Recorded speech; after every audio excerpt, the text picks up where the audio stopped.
बहनों और भाइयों, मैं हूं आपका होस्ट जटाशंकर पंडित जी। आज इस एपिसोड में रामचरितमानस के बालकांड में तुलसीदास जी की दीनता और राम भक्ति में कविता की महिमा की चौपाई प्रभु पद प्रीति न सामुझिनी की।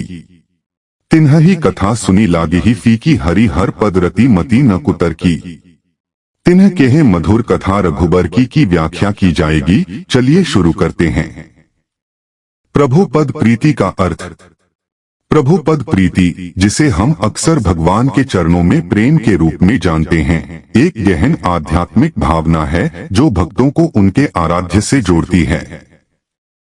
यह भावना केवल एक श्रद्धा या भक्ति से अधिक है। यह एक गहरा संबंध है जो मानव हृदय को प्रभु के चरणों में समर्पित करने की प्रेरणा देती है। इसके अंतर्गत यह समझा जाता है कि जब हम प्रभु के चरणों की पूजा करते हैं तो हम अपने संसार की कठिनाइयों से ऊपर उठकर एक उच्चतर आध्यात्मिक अवस्था की ओर अग्रसर होते हैं। प्रभु पद प्रीति का महत्व इस बात में निहित है कि यह व्यक्ति को न केवल मानसिक शांति प्रदान करती है, बल्कि जीवन की अनेक समस्याओं को हल करने के लिए समर्थन भी देती है।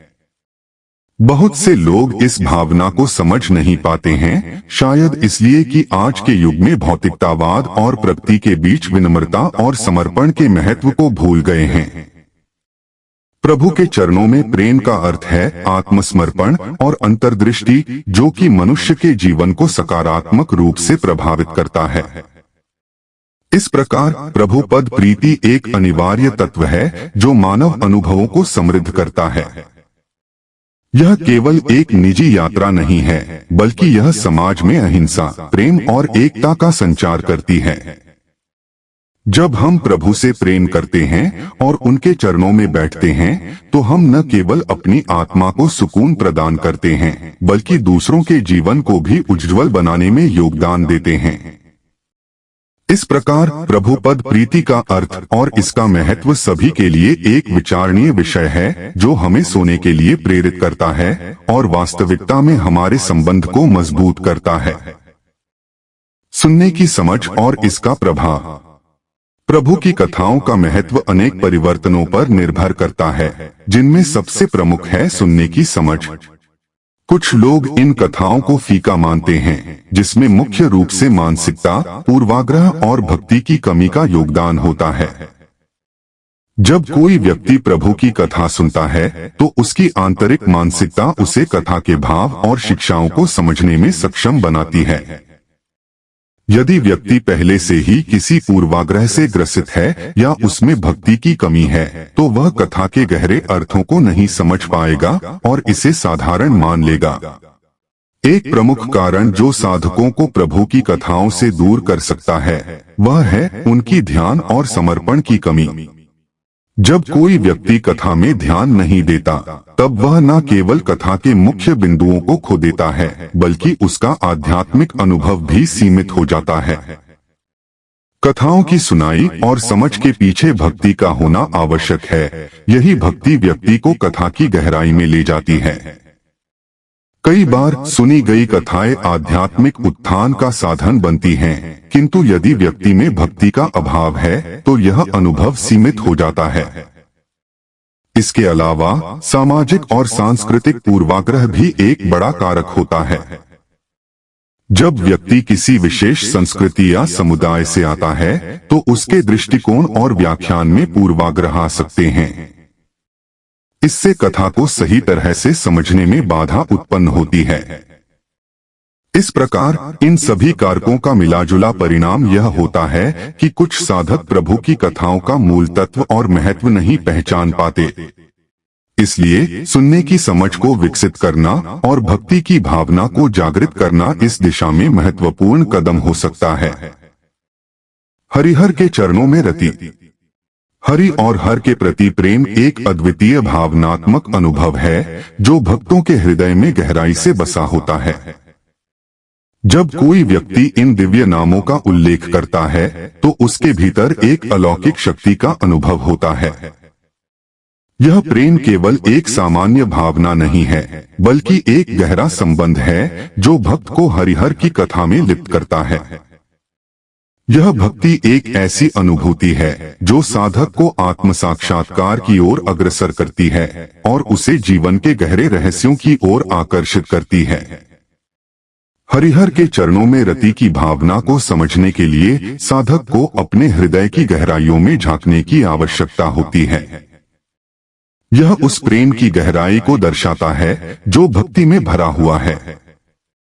जब भक्त अपने प्रभु के चरणों में रति की भावना को समझता है तो वह न केवल अपनी आत्मा में शांति और संतोष का अनुभव करता है, बल्कि उसे अपने चारों ओर की दुनिया में भी एक नई दृष्टि मिलती है। यह दृष्टि उसे संतोषजनक जीवन जीने और दूसरों के प्रति प्रेम और करुणा का संचार करने में मदद करती है। हरि और हर के प्रति यह प्रेम भक्ति के मार्ग पर चलने के लिए एक ऊर्जा के रूप में कार्य करता है। यह साधक को उन भावनाओं का अनुभव कराता है जिनका वर्णन शब्दों में नहीं किया जा सकता। जब भक्त इन चरणों की भक्ति में डूबता है तो उसके हृदय में केवल प्रेम और समर्पण की भावना उत्पन्न होती है। इस प्रकार हरिहर के चरणों में रति का अनुभव कथा को अधिक मधुर और अर्थपूर्ण बना देता है। यह भक्ति की गहराई को और बढ़ाते हुए साधक के जीवन में दिव्यता को प्रदर्शित करता है। रघुबर की कथा का महत्व। श्री रघुनाथ जी की कथा सुनने का महत्व भारतीय संस्कृति में विशेष रूप से समर्पित है। यह कथा न केवल धार्मिक दृष्टि से महत्वपूर्ण है, बल्कि यह भक्ति के मार्ग को प्रशस्त करने में भी सहायक है।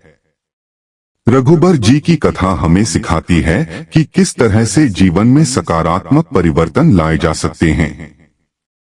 जब हम भक्ति के सच्चे मार्ग पर चलने का प्रयास करते हैं तो रघुकुलनाथ की कथा हमें प्रेरित करती है। इस कथा के माध्यम से हम आत्मा की कोमलता और प्रेम की स्थापना के महत्व को समझते हैं। रघुबर जी की कहानियां हमें दर्शाती हैं कि कैसे कठिनाइयों के बावजूद प्रेम और भक्ति के पथ पर चलते हुए हम अपने जीवन में सुख और शांति प्राप्त कर सकते हैं। कथा सुनने से न केवल मन की शांति मिलती है, बल्कि यह हमारी आध्यात्मिक प्रगति में भी सहायक होती है। भक्तों के लिए रघुबर की कथा एक प्रकार का मंत्र है जो हमें मुसीबतों के समय धैर्य रखने और विश्वास बनाए रखने के लिए प्रेरित करती है। यह हमारी सोच की दिशा को सकारात्मक बनाती है और हमें भक्ति के गहरे अनुभव में लिप्त करती है। कथा में उपस्थित गूढ़ अर्थ हमें आत्मा के विकास के लिए प्रेरित करते हैं। जब हम रघुनाथ जी की कथा सुनते हैं तो हम अपनी बुराइयों को त्याग कर अच्छे कार्यों की ओर अग्रसर होते हैं। इस प्रकार रघुबर की कथा न केवल धर्म का पाठ पढ़ाती है, बल्कि जीवन में भक्ति के माध्यम से सार्थकता भी प्रदान करती है। आज का एपिसोड यहीं समाप्त करते हैं। अगले एपिसोड में अगली व्याख्या के साथ उपस्थित होंगे। यदि यह व्याख्या आपके हृदय को कहीं स्पर्श कर जाए तो आभार रूप में आप इसे शेयर और लाइक करना बिल्कुल भी न भूलें। इस भगवत कार्य को जन जन तक पहुंचाने में हमारा सहयोग करें। धन्यवाद। इसी आशा के साथ आपसे विदा लेता हूं। जय जय सीताराम।